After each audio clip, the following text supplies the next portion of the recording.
¿Sabías que a partir de 2014 se crea el artículo 69 que regula el procedimiento administrativo contra presunción de operaciones inexistentes y que precisamente en esa misma fecha se agrega la fracción tercera al artículo 113 del Código Fiscal de la Federación, que posteriormente, en 2019, se crea el artículo 113 bis para entrar en vigor en 2020, y con esto se complementa el aspecto administrativo de la regulación de este procedimiento en contra de las famosas factureras para convertirse en un delito de carácter federal. Delito que tiene características muy interesantes y que en este breve análisis vamos a señalar algunos puntos que serán de tu interés. Acompáñanos.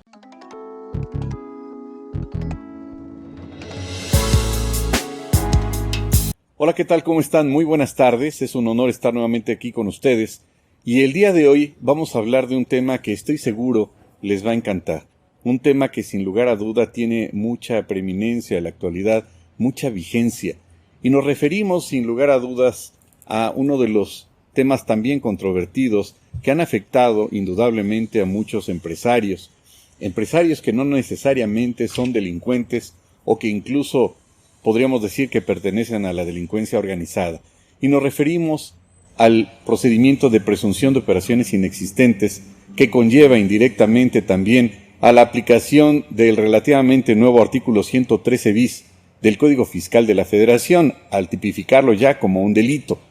En este contexto, valdría la pena recordar que a partir de 2014 entra en vigor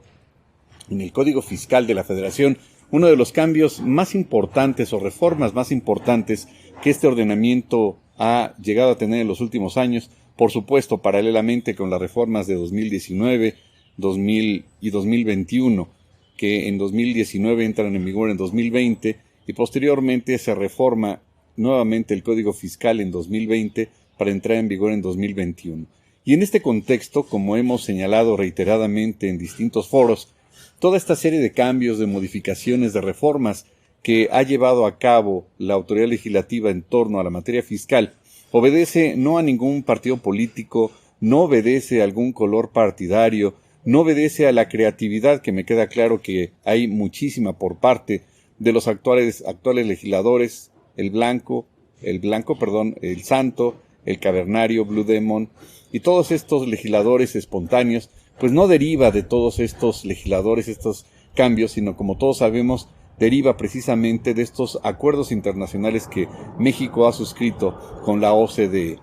Y en ese contexto, toda esa serie de cambios, que también hay que señalarlo, van más allá de los convenios internacionales y en muchas ocasiones, como en el que vamos a señalar ahorita, pues pareciera entonces que no tuviera ni pies ni cabeza. Y vamos por partes. Comentábamos que en 2014 se llevó a cabo entonces una serie de modificaciones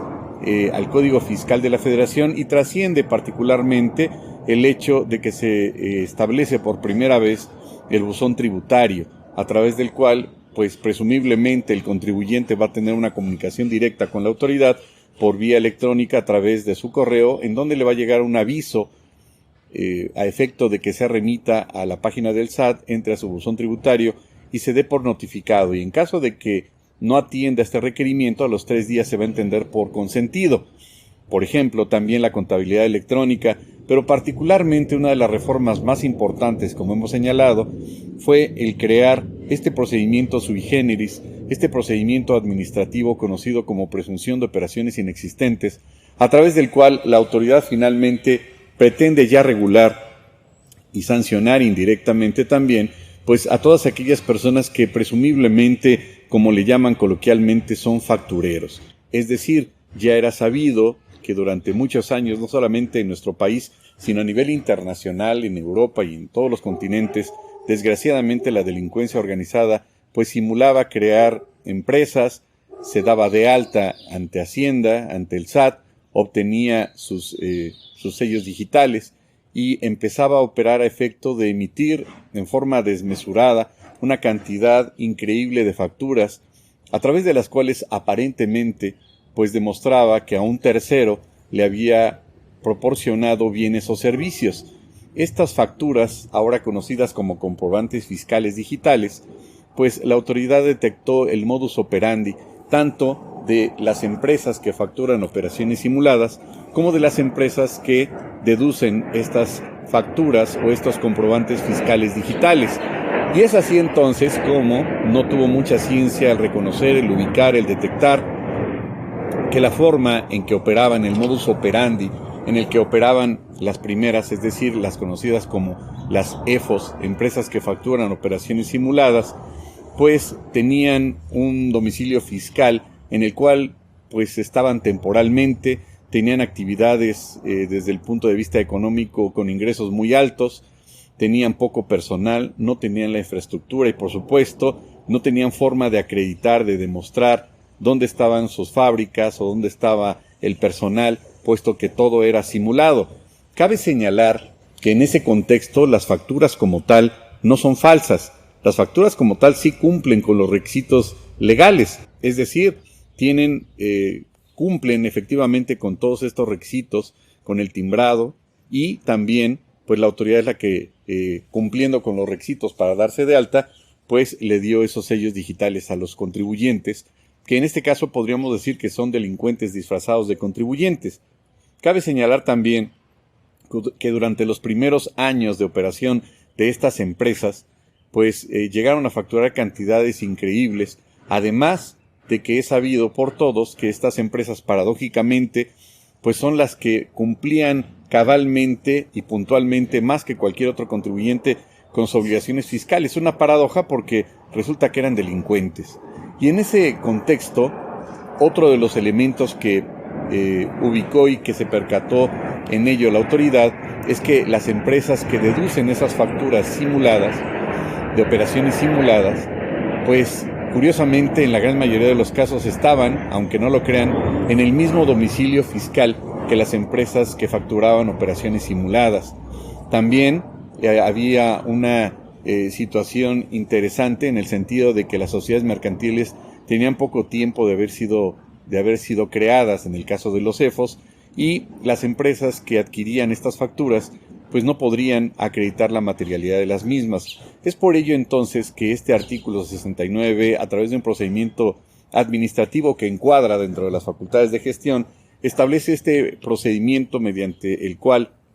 la autoridad lleva a cabo, como todos sabemos, la publicación en el Diario Oficial de la Federación, en la página de Internet y, por supuesto, en el buzón tributario al contribuyente, para que, una vez publicado, cuando la autoridad detectó presumiblemente que el contribuyente estaba simulando ese tipo de operaciones, ya sea para venta de bienes o proporción de o prestar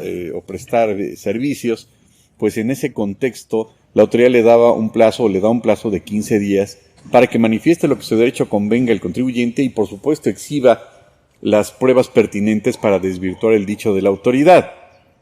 Esta tendrá un plazo de 50 días para valorar cada una de las pruebas de las documentales y por supuesto la presunta materialidad de las operaciones, y en 50 días la autoridad resolverá únicamente en el sentido de que aquellas empresas que no hayan demostrado el acreditamiento de esas operaciones e incluso la materialidad serán publicadas precisamente en el Diario Oficial, en la página del SAT, y será notificado el contribuyente, en este caso el presunto EFO, para efecto de señalarle que se encuentra ya no en una situación de presunción, sino en una situación definitiva.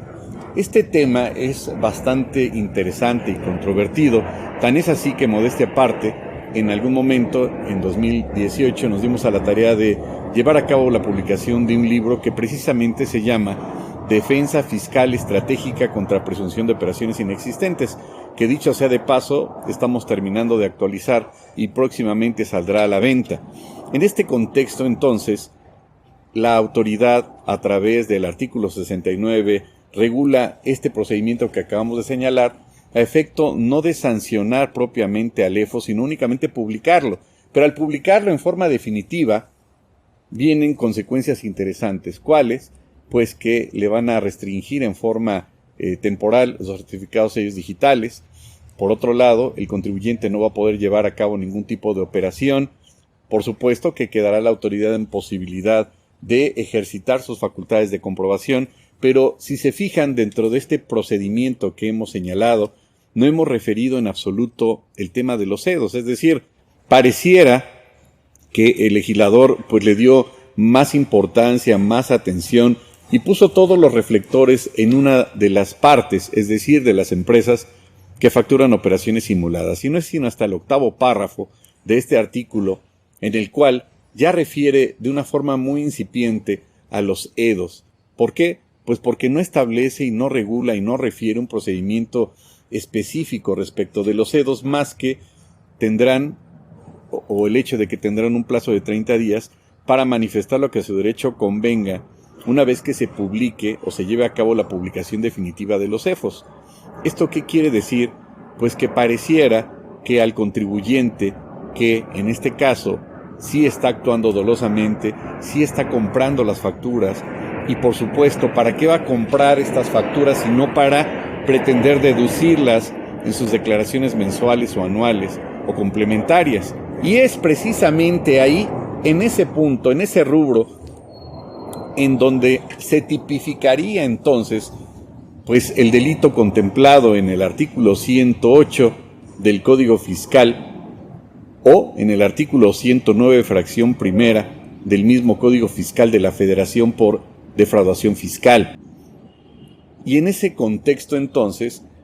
entendemos por lógica y sentido común que es hasta el momento en donde se consigna esa factura, ese CFDI en las declaraciones, en donde a través de engaños el contribuyente presenta esas declaraciones a efecto de ¿qué? Pues de deducir esas facturas que, si bien es cierto no son falsas, sí contienen actos simulados.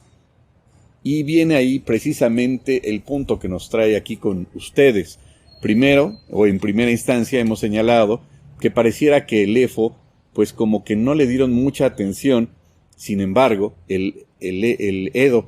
es el que deduce las facturas. Es decir, dicho de otra manera, pareciera que el 69B le da más atención, y suena bastante cínico decirlo, en el sentido de la forma a través de la cual lo redactó la autoridad,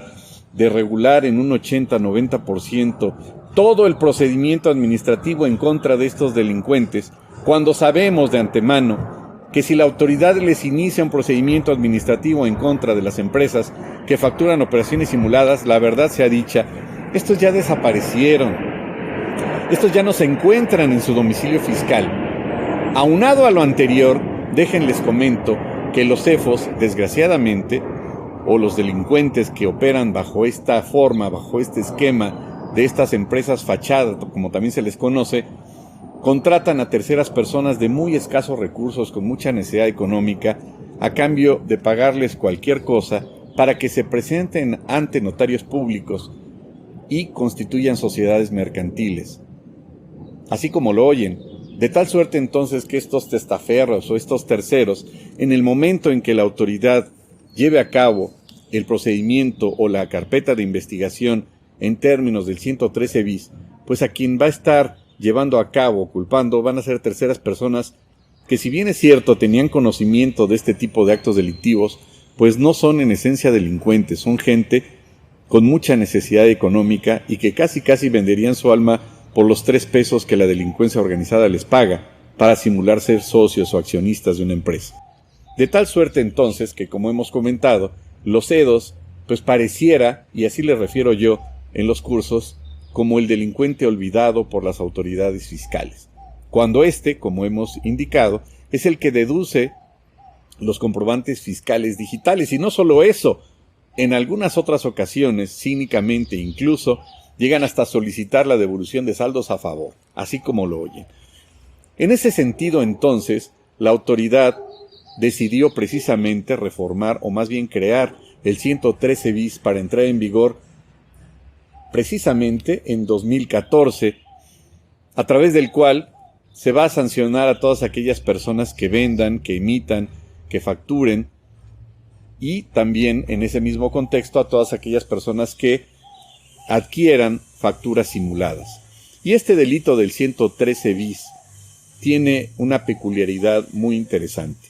Refiere que únicamente aquella persona que emita facturas por el simple hecho de emitir una factura que presumiblemente se haya encontrado en el escenario precisamente a que refiere el 69 en una situación definitiva, ya estaría encuadrando en ese tipo penal de simulación de operaciones inexistentes. ¿Y por qué digo una situación atípica o una situación interesante? Porque cuando cualquier contribuyente emite una factura, esta factura, hasta en tanto surta efectos legales para efectos fiscales, en todo caso, generará o provocará una afectación al fisco. En tanto no sea así, no existiría ningún perjuicio al erario público. Es decir, es necesario que una vez que se emita esa factura y que la persona que haya dolosamente, entre comillas, adquirido o pagado una cantidad determinada por adquirir esa factura, que evidentemente no implica una operación de haber adquirido bienes o servicios, sino lo hace nada más para deducirlas, pues sí estaría cometiendo ese delito. ¿Pero qué creen? No estaría cometiendo el 113 bis, no estaría cometiendo el delito del 113 bis, estaría cometiendo, como ya lo indicamos, el delito de defraudación fiscal contenido ya sea en el primer párrafo del 108 o en la fracción primera del 109, en el primero de los casos tratándose de IVA y en el segundo de los casos tratándose de impuestos sobre la renta. ¿Y por qué lo refiero en ese contexto? Porque al momento de emitir, de expedir esos comprobantes fiscales digitales per se, no están generando ningún tipo de afectación al fisco, hasta en tanto el contribuyente pretenda deducirlos a través de consignarlos en las declaraciones respectivas que ya habíamos indicado. Es decir, el simple hecho de emitir una factura como tal, así como lo oyen, no genera ninguna afectación o perjuicio a la Hacienda Federal.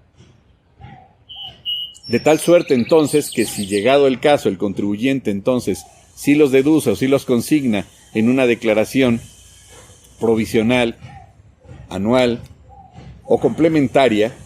ya no se estaría dando el delito del 113 bis, sino el delito de defraudación fiscal, equiparada en su caso. Vean entonces cómo este delito del 113 bis, de hecho de una forma muy platicada,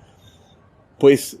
tiene connotaciones muy interesantes, por no decir simpáticas, y a este delito yo le llamo el delito del espantapájaros. ¿Por qué? Pues porque la gente se asusta, se indicó, se señaló con bombo y platillo, pero al final del día, en el momento entonces en que se lleve a cabo el inicio de una carpeta de investigación, tendría que demostrar entonces la autoridad la afectación al fisco federal, que en términos coloquiales, como lo hemos señalado de una forma muy breve en esta transmisión, no existe. Era necesaria la creación de un artículo que regulara este delito cuando ya existe el 108 y el 109. Ustedes tienen la respuesta. Muchas gracias por acompañarnos en esta transmisión. Los invitamos a que nos sigan en nuestras redes sociales, en Facebook, en